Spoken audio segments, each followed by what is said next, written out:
AFR On Demand is brought to you by Breck Golf. Try Beaver Creek today, just 20 minutes from downtown Baton Rouge in the Zachary area. They've got a PGA Tour driving range, a short game practice area, 30 to 40-yard practice shots. It's a great place to chip and putt and practice if you don't have time for a full round. Book your tee time today, golf.breck.org, golf.breck.org. Matt Moscona. I'm very important. After further review. Say it one more time. After further review with Matt Moscona. And here we go. Live from the Raising Cane studio. Let's ride! Woo!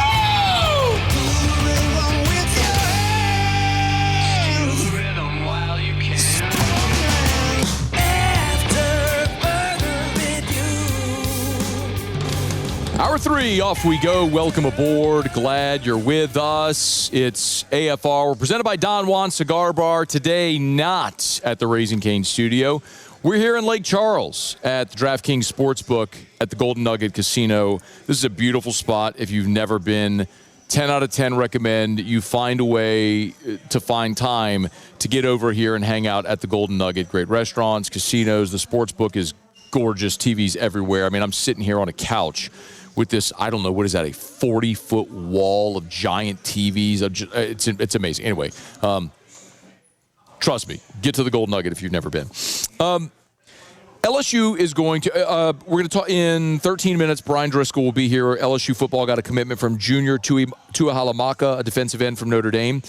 We'll talk to Bryan Driskell, who covers Notre Dame, in 13 minutes. LSU is going to scrimmage Saturday in Tiger Stadium, and it will be the final practice of fall camp. They'll have Sunday off, at least from their field work. Then Monday school starts, and then it's getting ready for Clemson. So it's a good time. It's an appropriate time to give you my 5 biggest fall camp takeaways. I didn't land on 5 intentionally. It's just I was thinking, what are the biggest things I feel like I've learned through fall camp, and it just happens to be that there were 5. Number one, first and foremost, my biggest question coming into fall camp was Sam Leavitt and his health. So my biggest takeaway has to be that Sam Leavitt is healthy. And I've said it this way. If you walked into practice blind, you knew nothing about this LSU football team, and I told you, hey, there's a guy out there who had a really serious foot injury, had Lisfranc surgery, a missed spring. Go out there and tell me if you think you could find out which guy that is. There's no shot you would have pointed to 10. He doesn't move at all with a noticeable limp or any limitation. There's no brace. It's not taped. There's just nothing that would indicate Sam Leavitt was injured. So the fact that Sam Leavitt is healthy is massive. And when Lane Kiffin met with reporters yesterday, he was asked a question about, in the spring he said they'd be a defensive team. How would you kind of characterize your team now? And he talked for, a minute or so about how good the defense is, but he ended up pivoting the answer to Sam Leavitt, and in my opinion, said a mouthful. Our offense has started to improve. Sam has been awesome, really has been. I don't say that very often, but he made 2 throws back-to-back today that, I call them adult throws that not many people in the country can make. So really pleased with him, and now we got to make more plays around him. Lane Kiffin is not typically effusive with praise. That's one of the things I've learned covering him. Him using the word awesome to describe Sam Leavitt and then talking about the adult throws, that's why you paid Sam Leavitt what you did. It's why you brought him here. It's why Lane Kiffin got on a plane and flew to Knoxville to intercept him at the airport to make sure you got him here, because everything this team is going to be, whatever that ceiling is, if it's 9 games, 10 games, undefeated, make the playoff, win the championship, whatever that ceiling is, they're only going to reach that ceiling with a healthy Sam Leavitt playing at his peak, and you're seeing that in camp, and that's awesome to see. Coming out of spring, Lane Kiffin, we talked so much about the receivers because it was a wholesale makeover of that room. You returned 1 scholarship receiver from a year ago. 1, Phillip Wright. Everyone else is brand new. 9 transfers, 3 freshmen. Lane said in the spring he wants 4 to 6 guys he can count on so they have depth and a healthy rotation, so you're not relying so heavily on one guy. It's not tilting the field. Could you establish those 4 to 6? Well, it's pretty obvious. It's Jace Brown.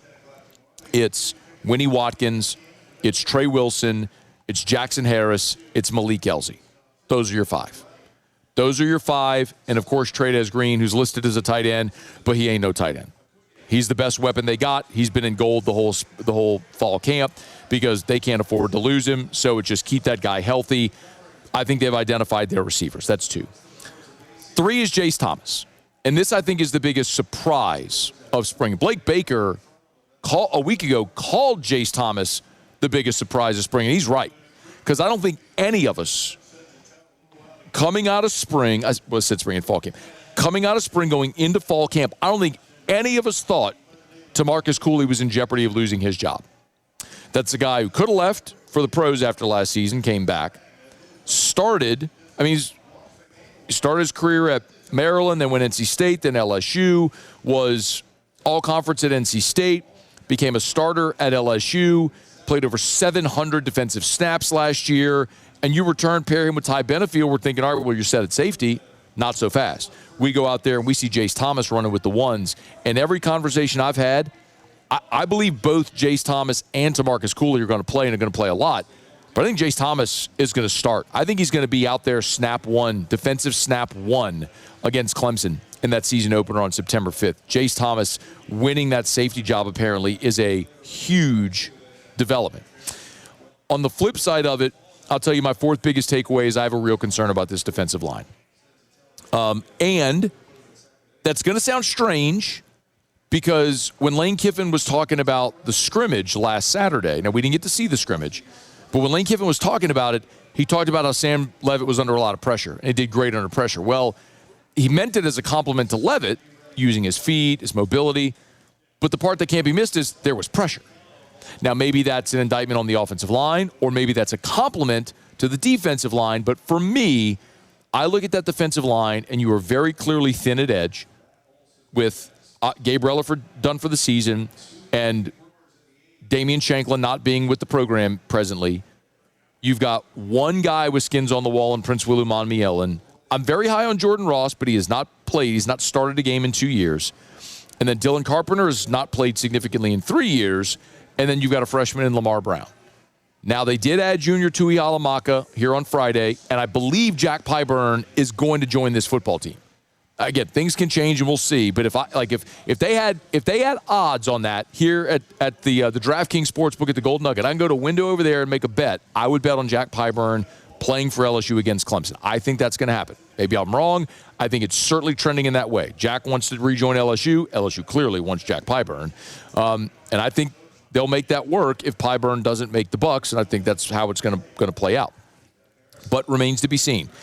Interior, of course, we've talked about it ad nauseum. You're probably going to start 2 true freshmen.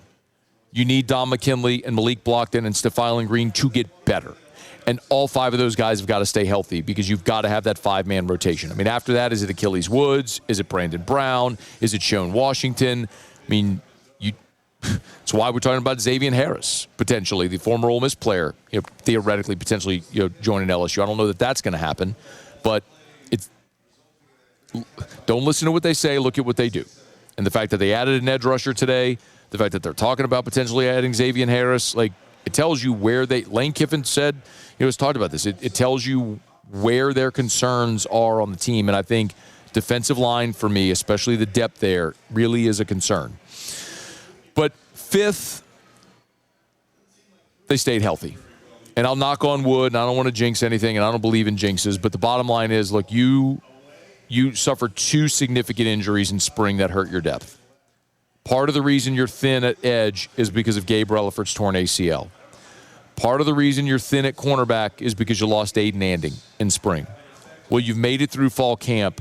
Look, it's football. You're going to have bumps and bruises and scrapes and sprains and strains and all that stuff. And there have been times throughout fall camp where guys have taken a day off or they've sat out of practice or they've worn the gold no contact. But you've avoided the significant injury in fall camp. Now, you got 1 day to go.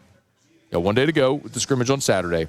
But get out of that thing healthy, and then you've made it through without suffering a real significant injury, which a lot of teams around the conference in college football can't say. I mean, South Carolina lost 2 receivers for the season. Tennessee lost its starting safety for the season. Alabama lost a running back it was really going to count on for which might be season-ending. Point is, LSU has avoided that to this point, and that might be the most significant thing after Sam Leavitt's health. So a few takeaways from me watching LSU so far in this fall camp. Got something you thought? Let me know. You can email us, tweet us, or text us here on the show always, and we appreciate you for hanging out. Okay, quick break. Talked about the defensive line. Earlier today, LSU added a player in an unconventional manner. A Notre Dame transfer junior, Tuihalamaka, who was part of the 16 players that got the TRO earlier this week from a Louisiana judge. He's committed to LSU, and I would suspect he'll be out there at practice on Monday. So what about him? Let's ask our buddy Bryan Driskell, who covers Notre Dame, about the type of player LSU's getting here. We'll do that next on AFR. After further review. As we roll along here from the DraftKings Sportsbook, I love telling you about RevFiber.com, RevFiber.com, official internet partner of LSU Athletics. It's RevFiber.com. Man, you know, Erica and I at our home, we switched to Rev as soon as they laid fiber in our neighborhood. If you want to see if Rev currently has fiber in your neighborhood or at your place of business, you can go to the website, RevFiber.com, RevFiber.com. You can see the map in all the areas, all the neighborhoods, all the areas, the parishes that have Rev Fiber laid right now.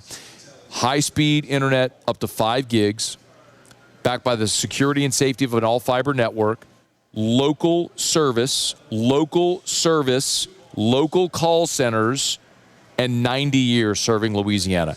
Internet, home automation, security, phone, cable, they do it all. It's Rev Fiber.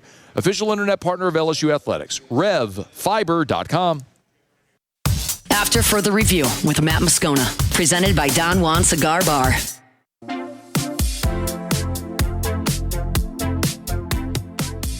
Probably an inevitability that LSU was going to add a player among the 16 that were granted their TRO from a Louisiana judge earlier this week. The first domino has fallen.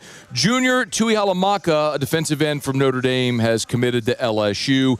Bryan Driskell covers Notre Dame for Irish Breakdown. He's at Coach D178 on Twitter, X, whatever you want to call it. Bryan, it's been a minute, man. Great to have you back on the show. Thanks for the time. How are you? I'm doing great, man. Thanks for having me on. Yep, it's our pleasure. Let's start with Junior, just the football player. Tell us about it. I mean, you're going to get a guy that plays with a great motor. You know, you're going to get a guy that's been a solid run defender, but a very underrated pass rusher the last couple of years as a part-time defensive end. And Notre Dame's had a very deep edge rotation the last couple of years. He had 45 pressures, according to Pro Football Focus, the last 2 years. Bryan, I'm sorry. Let me interrupt you real quick. Sorry. We're on remote. We're having one quick issue with your phone. We're going to hang up and we're going to call you right back, okay? Sure. Okay, we're going to call you right back. Thanks, Alondra. Go ahead. All right, we're going to get – I don't want to miss that because I know there are some people on the stream. It's a mono stereo thing anyway, whatever. It's one channel, two channels. Some of you weren't hearing Bryan. So no worries. We're going to get him right back. We're going to call him right back. We're going to get that back. Thanks for hanging out with us here. Actually, while Alondra calls Bryan, good opportunity to remind you about the Williamson Eye Center. 924-2020, 924-2020. You want to see 2020, call 924-2020 for the Williamson Eye Center. Hey, look, the weekend's here. I know that. So maybe this is the great opportunity to go to the website, start that journey to get your information and get your appointment scheduled. Go to WilliamsonEye.com, WilliamsonEye.com, WilliamsonEye.com for the Williamson Eye Center, eye care, eyewear, and eye surgery. It's the Williamson Eye Center, WilliamsonEye.com. Okay, we have Bryan. Bryan, I apologize. Thank you for your patience with that. Junior Tuihalamaka, the football player. Tell us about him.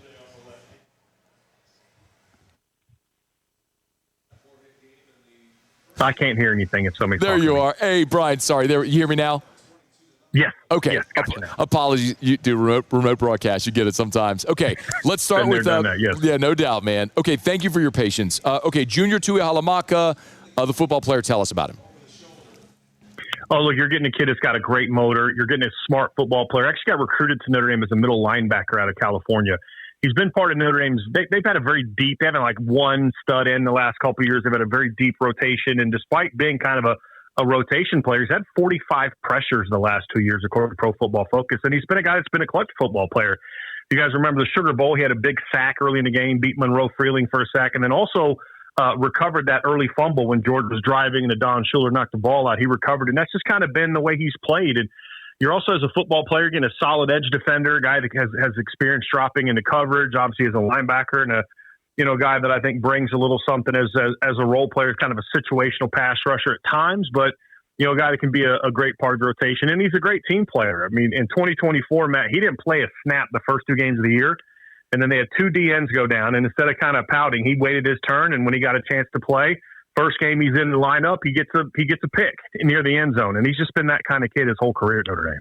It's interesting because, I'm so glad for the context because it's easy to look at a box score, and I can look at his statistics and see in 4 years, played 54 games, had a total of 37 tackles, 4 sacks, and 9 TFLs. Now, that would be a good season, but that's his career. So what explains the seeming lack of productivity? Just depth. I mean, if you look at his productivity on a per-snap basis, that's the thing I think that really helps when you look at some of Notre Dame's rotation ends the last couple of years. You say, with Junior, he had 3.5 tackles for loss. That was third on the defensive end depth chart, but he was 4th in snaps. I think he had like 155 pass rush snaps last year, but had 19 pressures. You kind of project that out over around 300 pass snaps, which is kind of like starter reps. You're talking about that guy's getting close to 40 pressures. So I think the thing with Junior is you've just got to look at more of the per snap production, and that's really the best way to tell a story. Because Notre Dame hasn't had like that first round, top 15 defensive line recruit. Draft pick. Riley Mills is the closest that they kind of had that the last couple of years. What they kind of did, Matt, is they just kind of threw waves at people. It was 2-3 ends, 2-3 D tackles per position. And so nobody outside of Boubacar Traore really racked up the big numbers, but it just was every week it was somebody different. One snap it's Junior, the next snap it's Josh Burnham, the next snap it's Boubacar, the next snap it's RJ Oben, and that's kind of how it's been. So you got to look past the raw numbers and kind of analyze the per snap production, which has been solid for Junior the last couple of years. That's why I love the context. 6'2", 255. Is he more of a boundary edge, like an edge rusher? That's kind of how LSU would label it, or a field, someone that would sort of set the edge and help against the run? No, he's going to be. I mean, he's built kind of like a stout edge rusher, but that's not really his game. He's been more that guy that can kind of come off the edge. I don't know how much LSU does with like sim pressures, or maybe they drop ends. He does stuff like that. As I said, he was a middle linebacker coming out of high school. Actually played middle linebacker as a freshman at Notre Dame before moving to DN. So he's kind of got that all around game. I don't know if he's a guy that you necessarily want, playing inside of a tackle, for 25, 30 snaps a game. He's more of that set the edge in the boundary, get after it in the pass game on the edge, and then drop in the coverage from time to time. I think that's more of his role.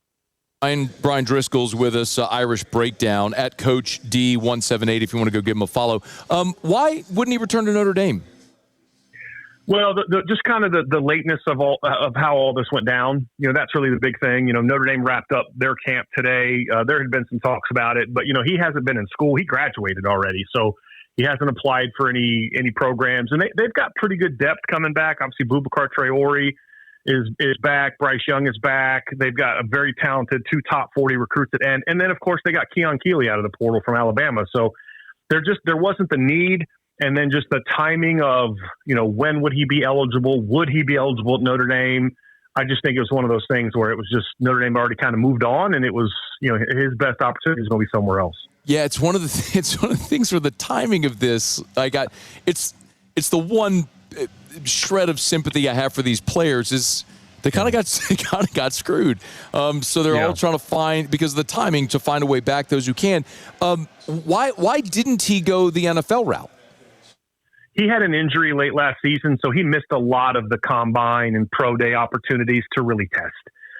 He wanted to go to the NFL, but obviously he didn't get picked. And a lot of teams wouldn't kind of look at him because he was coming back from, I believe it was a shoulder injury that he kind of battled through last year. I think that played a role too. I want to make sure this is clear too, Matt. Notre Dame, if it would have worked out timing wise, would have loved to have had Junior back. The one thing about him is he's a great locker room guy as well. He's not that guy that comes in with the prima donna attitude, give me mine. He wants to earn things. He comes from a great family. So you're getting a good locker room guy as well as a really quality rotation player on the edge. But with Notre Dame, it really just came down to timing. If this would have happened maybe 3 weeks ago, maybe they would have considered it. But I also think Notre Dame was ready to move on with some of their younger players and kind of build their depth that way. I don't I don't know if you know this at all, Bryan, but like, do you know if he's been working out? Like, is he in football shape? Yeah, to a degree, yeah. I mean, so he's at least been working out for the last month and a half, because this is something we got wind of before camp started. You know, that Junior was a guy that was trying to find a home. And I think had the court ruled maybe a month ago, maybe Notre Dame would have reacted a little bit differently with bringing him back. So he's definitely been working out the last couple months. He wasn't sitting at home on the couch eating Cheetos and got the call like, "Hey, you want to play at LSU?"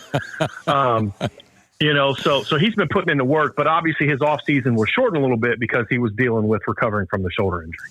Bryan, Lessing, is there anything else that we should know about Junior, the process, that maybe that's a blind spot that I haven't asked?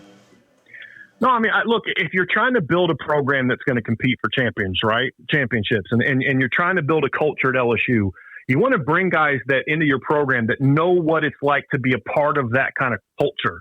And Junior's that kind of guy. You know, when you look at what Notre Dame's built the last couple of years, this is a guy that's played in the national title game in minutes. This is a guy that had 2 game-changing plays in the Sugar Bowl win over Georgia.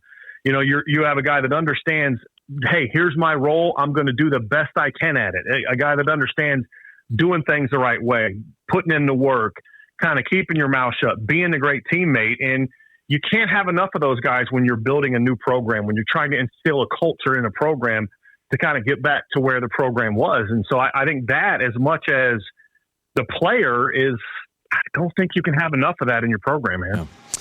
Bryan Driskell, Irish Breakdown at Coach D178. Hey, man, I can't thank you enough, especially on short notice, for jumping aboard and giving us some perspective, man. Thank you so much. My pleasure. Okay, man. Have an awesome weekend. It's After Further Review. Good perspective there. Because real quick, we're brought to you by Parish Restoration. I'm going to come back. I want to react to that. Brought to you by Parish Restoration, parishrestoration.com, parishrestoration.com. Kill mold, remove odor, other harmful pathogens. It's Parish Restoration. Maybe you bought a house where the previous homeowner had pets, and it's really hard to get that pet smell out of carpet. Parish Restoration can do it.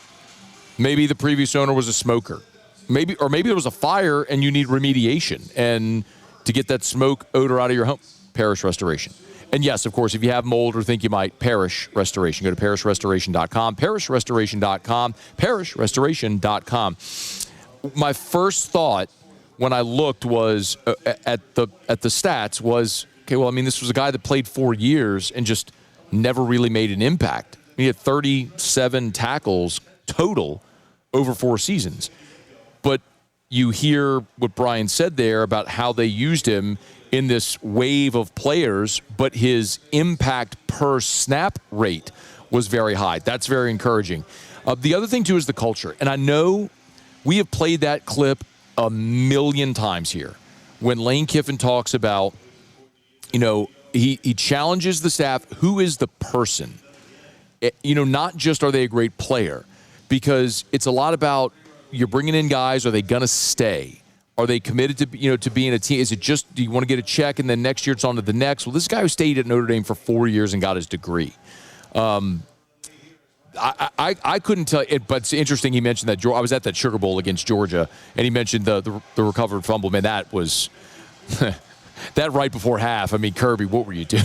What were you doing? But anyway, we don't need to relitigate that. But this guy who's played in big games, played in impactful games, and is taking advantage of the 5 for 5. And this is a guy who didn't go to the NFL largely because of injury, and Notre Dame would have been interested in having him back, as you heard there, and is a good team guy, locker room guy. And if LSU has the space, which clearly they do, they've added a guy here at a position of need that can give them real veteran depth, which is great to see. So junior Tuihalamaka is committed to LSU. He was part of that the lawsuit earlier this week. He got the TRO, so he's eligible for now. I'm sure the NCAA will appeal, but it's hard to imagine that appeal going the NCAA's way. They're basically going to ask a judge to overrule himself, which is hard to imagine that happening. Okay, it's After Further Review. Thanks for hanging out with us here. Remember, if you missed anything, AFR On Demand presented by Breck Golf. Book your tee time at golf.breck.org, golf.breck.org. We'll knock out a break, come back. Saints and Rams, second preseason game coming up on Saturday. I'll give you what I'm looking for. We're going to wrap up the show with a little Ask Us. Got a question for me. Alondra's on site here as well. Muso's back in studio. You can always get your questions in. Email us, tweet us, or text. You can text me in the 225-396-4400, 396-4400.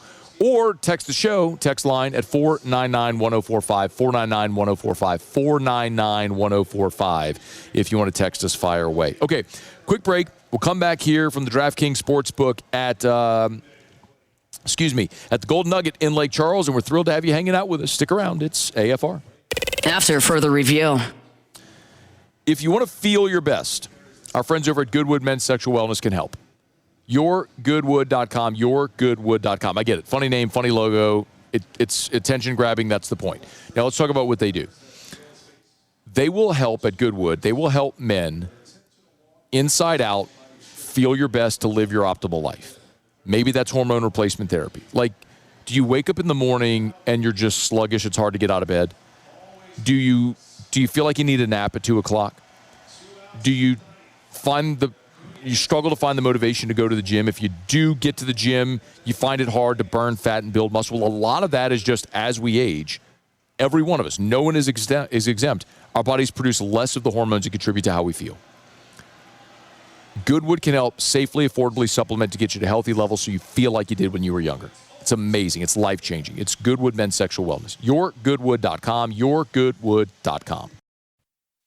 After further review with Matt Moscona, presented by Don Juan Cigar Bar.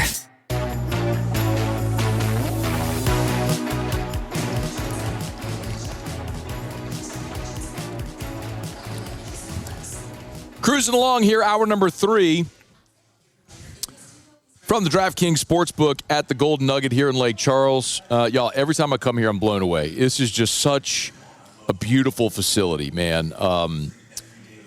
Find a football Saturday or Sunday, make plans to come pop in here and spend a day watching the games, place your bets, eat some great food. I mean, screens everywhere, unobstructed views, big comfortable couches and chairs. The circular bar area is awesome. I'm telling you, will love it. And that's just the sports book. I mean, the guest rooms here are awesome. There's tons of shopping, and the pool area is gorgeous. I'm telling you, like, do a little, like, staycation, sort of getaway here to Lake Charles. Stay here at the Golden Nugget. Trust me, this place is fine. You'll love it. It feels like a Vegas-style resort here in Louisiana, which is awesome. So check it out. Thanks for the hospitality. They've been awesome to us. Saints and Rams are going to play their second preseason game Saturday, 3 o'clock kick. Admittedly, look, if you've listened to this show for any length of time, you know I'm a preseason training camp nerd. I'm the guy who follows all the practices, reads all the practice reports, watches every minute of the preseason game, because I'm always fascinated by roster spot 49, 50, 51, 52, 53, because that's the depth. Those are your special teamers. Sometimes those are the margin. You have an offensive lineman go down, God forbid, knock on wood, but who's the guy you punch in there in the middle of a game? Dylan Radins last year, when you had injuries, an injury at left guard, boom, who goes in? When you have an injury, like a season ago, you have an injury to Eric McCoy. Well, when Will Clapp got hurt, remember Will Clapp got hurt in the first freaking preseason game, the first freaking scrimmage, first series of preseason last year. Now, and then you end up losing Eric McCoy during the season. Well, what were you left with? So we all understand, like, the value of depth, because roster spots in the NFL are just so valuable. So yes, I do geek out on this stuff a little bit. Admittedly, most people just tell me when they kick off week 1 against Detroit, and I get it. Now, I wrote down 4 things that I think are worth watching. Number 1 is quarterback. Now, you're set with Tyler Shuck, we know that. But overwhelmingly, every single bit of conversation coming out of Saints training camp has been, it's Spencer Rattler's job. Well, I watched last Saturday, and I watched Zach Wilson look like the better player, because he was the better player on Saturday. Now, that's one data point. I'm assuming they're going to give Zach Wilson the opportunity to start against the Rams. I'm assuming that's what they're going to do. I don't know if that's – Kellen Moore hasn't announced it, but it sure sounds like when he was non-committal, that's probably where they're leaning. So can Zach Wilson go replicate that performance? If so, then maybe we are talking about Zach Wilson being the backup quarterback. And I don't hate that. I mean, the guy is physically gifted enough to be the number 2 pick in the draft. That hasn't worked out for him as a starter. But again, like, your backup quarterback should never be viewed through the prism of this is the guy that's going to help you win a championship. It's if something happens to your starter in a short term, can that person keep the train on the tracks? The best example I give all the time is Teddy Bridgewater in 2019. When Breeze was hurt, he was out 5 games. Bridgewater started. They went 5-0 with Teddy Bridgewater. They weren't winning a Super Bowl with Teddy Bridgewater, but the point is he kept every goal in line because he was able to function within that team and get you what you needed. So, God forbid something happens to Tyler Shuck and you need someone to go make a start or 2 or 3. Who is that? Well, we've seen Spencer Rattler start now during parts of 2 seasons in the NFL, and he hadn't won a game. So I'm not putting all of that on Spencer Rattler. The roster wasn't good around him, but the roster wasn't good around Tyler Shuck either. And Tyler Shuck went 5-4 as the starter a year ago. So, yeah, I am interested to see if Zach Wilson can put up another strong data point. And if he does he nose past Rattler? And if he does, are you looking at Spencer Rattler potentially as a trade candidate? Even if you recoup a 7th-round pick, anything for him in a quarterback-needy league, maybe that's an option. So quarterback is one that I'll certainly be keeping a close eye on. Running back is another, and it comes with a caveat because I think we understand. Look, Travis Etienne isn't doing anything in training camp, and he shouldn't. Like, wrap that dude in bubble wrap and put him on the sideline. I don't leave him doing anything, especially with the injuries you've had. He's too important, especially with the investment you made, $54 million. But after Etienne is certainly notable because Alvin Kamara now we know is going to be out a month, which means he'll probably miss the first couple of games of the season. We'll see if that lingers. So who's next? Remember, Kendre Miller is coming off the ACL, but he's missed the bulk of camp so far with a back injury. Well, he's back. How does he perform? Devin Neal was a 6th-round pick, and we had a lot of fanfare on Devin Neal last year because he was one of the most productive backs in the history of Kansas football. I get it, Kansas football. But still, that was the guy we were excited about a year ago. Well, battled injuries. Can Devin Neal win that spot? Audric Estime is on the sideline now for a couple of weeks as well with Alvin Kamara. I mean, that was the guy that I was excited about. Well, Estime's down, Kamara's down, but you got Devin Neal and Kendre Miller back from their injuries. And then there's Ty Chandler as well. Look, Ty Chandler opened the preseason game last week with an 86-yard kickoff return. Set up the first touchdown of the game where Estime scored bouncing around left end. Like, Ty Chandler may have an opportunity to make the team as a special team kick returner and then also as a depth piece at running back. So, look, a running back's success in large part is going to be determined by how good the offensive line is. So there's some of that they don't control. But there's a roster spot up for grabs, at least at the start of the season, knowing that Kamara is going to be on the shelf. So let's see those running backs who may emerge. On the defensive side, Martin Emerson and Jaden Price have such an incredible opportunity here with this one. We talked about PFF earlier this week, how they graded the Saints the 25th graded secondary in the NFL. That's corners and safeties. But it's to say Kool-Aid and Quincy Riley as a tandem are far from elite. How did they describe him? A high floor, and then the safeties were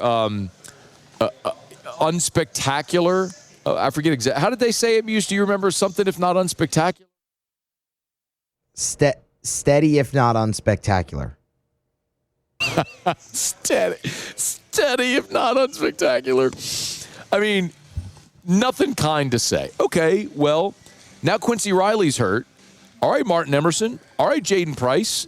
They were really good in the first game of the preseason. There's a job to be won there. Like, this isn't just a depth piece. Like, there's a starting job potentially to be won with Quincy Riley on the shelf with a groin injury. I mean, who's going to be starting opposite Kool-Aid in Detroit week 1? It could be Emerson or Jaden Price. Could be. Here's an opportunity to go show you deserve it. Now, Isaac Adams out there and Terrell Burgess. You know, you talk about these veterans out there, Jordan Howden at safety. Like, are they in the conversation still for a roster spot? Like, this is one to keep an eye on. And then maybe this, I should have done this second because it's part and parcel with the quarterback, but all right, Jordan Tyson's out. Who steps up? Last week it was Bub Means in the preseason game. And if Zach Wilson starts, and hat tip to Ross Jackson, he nailed this. I mean, Ross Jackson highlighted the rapport that Zach Wilson and Bub Means had. And sure, Bub Means led the Saints in receiving last week in receiving yards. Okay, well, this week at practice, it was Bryce Lance who took the big step and popped. Another data point. Who is it? Now, both of those guys, I think, especially with Tyson's injury, are going to make the team. I mean, I think we know at this point, Chris Olave, Barryon Brown, Bryce Lance, Bub Means, Devon Vele. Like, you got your 5 with Tyson on the shelf. But in what order? Like, what's the hierarchy? I mean, you could be really, really excited about Devon Vele. I've talked about that. You could be excited about him. But it ain't like there's a long list of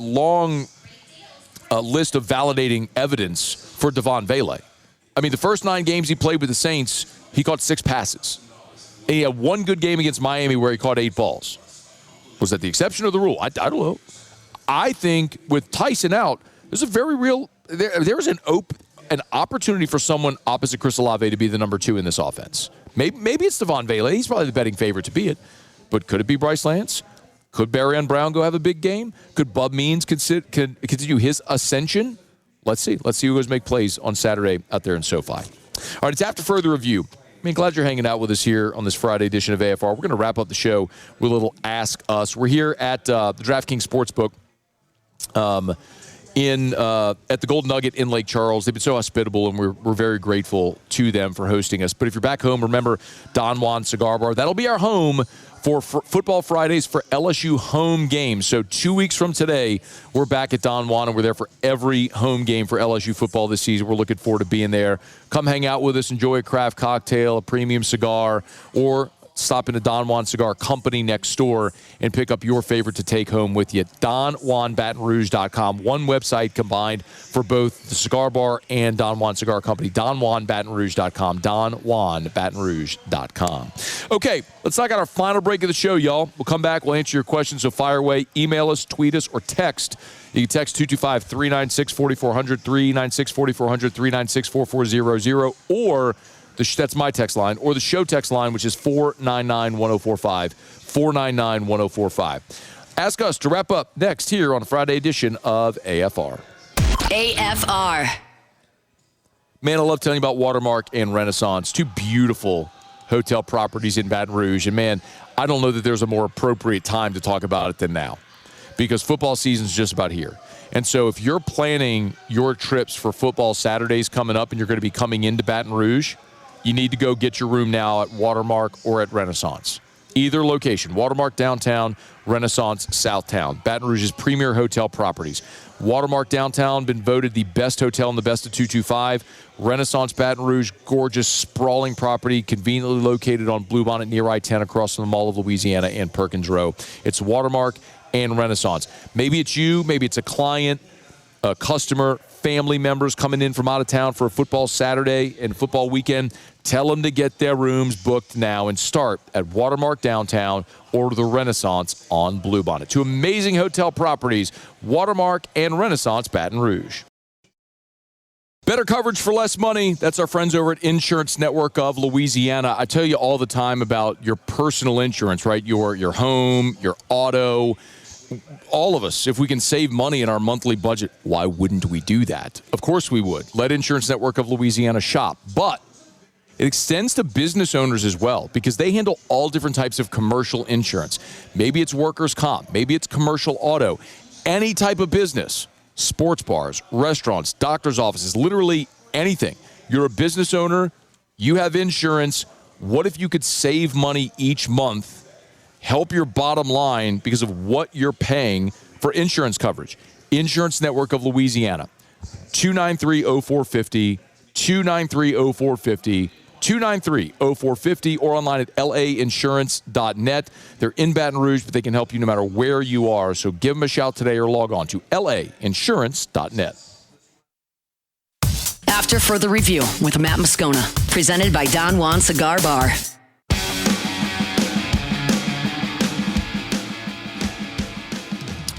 Down the stretch we come. Final segment here on this Friday edition of AFR, presented by Don Juan Cigar Bar. One more big thank you to our friends here at the DraftKings Sportsbook at the Golden Nugget in Lake Charles. A lot of people were like, why were you in Lake Charles today? Well, there's an event called Legislator.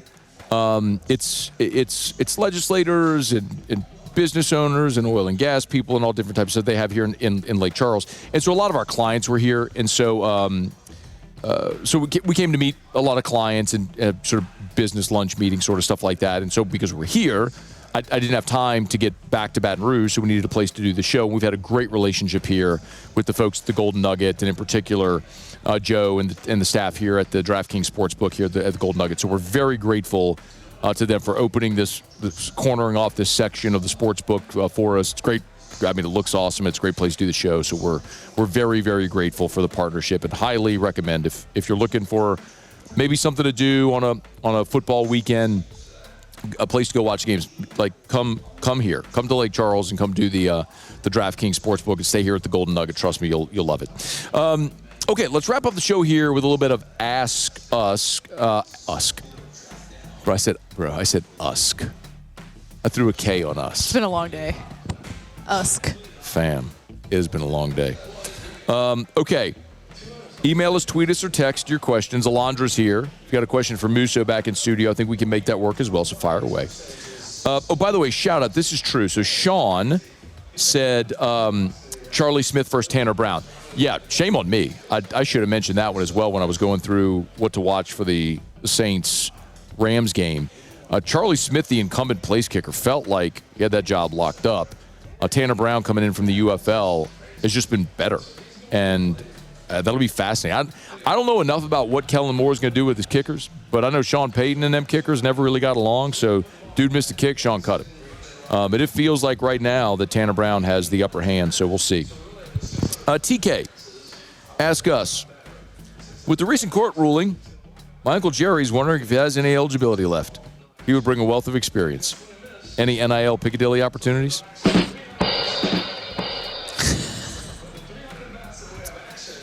Maybe it doesn't hit the same when Terrio's not here. Are you familiar with TK? No. So he's talking about Jerry Sullivan, who was an LSU receivers coach. He was like 80 when he was. Okay. He was old, like Ogeron brought him back. He's an old man. And Terrio would come in studio and bring like adult diapers and Werther's originals, and it became a full thing. Yeah. So anyway, the diapers is a step too far. Is it? It's Terrio. I mean, fair. Brad, lots of hail on the North Shore and in NOLA. Sling those roofs. We're here for it, Brad. Need a roof? Call Parrish, parrishbuilt.com. Call Drew. Don't call my company. Call Drew Brees' company. How about that? Parrishbuilt.com. Charlie, who is the commit men's basketball got today, and how do you feel about the collective bargaining for college athletes with player reps? Let me take the second one first. I would be fine with collective bargaining with player reps, but the thing that most people who mention that miss and lose sight of is that they're not employees. And you can say, but they're getting paid. Right. But they're not getting paid salaries. You could call it whatever you want, but legally, they are not employees. And we have seen in the past college athletes attempt to unionize. But every time they attempt to unionize, they lose. So the only way that happens, which I do think will happen eventually, but the only way that happens is when, not if, when college football breaks away from the NCAA, exists as its own entity, and the players are paid as employees, and then they can unionize. Now, the player... Jeff Goodman said that LSU is pushing for a basketball guard from UCLA. Now, I'm not super keen on Jeff Goodman because he just very clearly has an axe to grind against LSU and Will Wade and everything right now. He's on one now with this ruling this week about, of course, LSU has a loophole. I mean, the bottom line is there's 18 cases with more than 250 athletes. If you only want to point out the LSU component of it, that's on you. But then you're not being honest and objective in the way you're reporting. But he was talking about his UCLA point guard, Donovan Dent. Donovan Dent got a TRO in California, and they're trying to get Donovan Dent. He averaged 13.7 assists, 25% from 3 last year. That's the one that they're keeping an eye on. We'll get to a few more here. Eric, ask us, are y'all going to do some gambling at the Nugget? What's your preferred game? Table games? Delandra, you going to gamble? Probably not. But if I were, maybe some blackjack. They could set up a cot in the casino. Bring me meals for the rest of my life and tell me I can never leave. Like I'm in prison at the casino for the rest of my life. And you won't play? And I would never play a game. I'm not really against either. it. Yeah. I'm not for it. I'm not against. Erica likes to play. I am just so uninterested in blackjack or craps or roulette or any of it. I'm just not interested in. I love this. I love sports betting. Yeah. I mean, I could maybe because I feel like I know it, whatever. But I could do this. No, that. Not super into gambling. I like sports betting, but not like poker and stuff. Brought to you by Shaw Bills. Shaw Bills Tire and Auto Service. ShawBillsTire.com. Name brand tires at wholesale prices. They keep you coming back as they treat you like family. It's Shaw Bills Tire and Auto Service. ShawBillsTire.com. ShawBillsTire.com. Find the location nearest you. Schedule service online. Look, don't go on that trip, that long vacation, that road trip during LSU football without getting those tires from Shaw Bills. Shaw Bills Tire and Auto Service. ShawBillsTire.com. Shaw Bills. We keep you rolling. Chris said, with the TRO, would LSU be in jeopardy of forfeiting wins if the TRO gets overturned later? No. Chris, that's something we have talked about several times. We've asked attorneys that on the record as well. The NCAA couldn't be punitive because the players would be playing under the TRO. So, no, they would not forfeit wins later. Okay, we got to get out of here. Muse Pauly, thanks. Alondra, you're the best. Thank you. Y'all have a great weekend. See ya. AFR. As we get on down the road, remind you about Our Lady of the Lake, championship health partner of LSU Athletics, fmolhealth.org/LSU. Our Lady of the Lake and LSU together, we roar. Jack Pyburn could be coming back to LSU. I don't know why I said that. I meant to say Lane Kiffin. Lane Kiffin, Jordan Seaton, that's the name that I was looking for. Players like Whit Weeks, Sam Leavitt, Trades Green, they trust the Lake with their health care. And I trust the Lake. It was 2 weeks ago today. At this point, 2 weeks ago today, your boy was not feeling super hot. Appendicitis. When I wasn't feeling great, I went to the Lake. So my primary care physician, Dr. Tyler Boudreau, took great care of me, recognized what was up, got me over to the ER, got me admitted. Everyone at the Lake was awesome, from the emergency medicine team all the way to the nurses that took care of me overnight until pre-op, through my surgery, and all the way through recovery. They've been the best. I trust the Lake, and you should as well. Our Lady of the Lake and LSU, together we roar.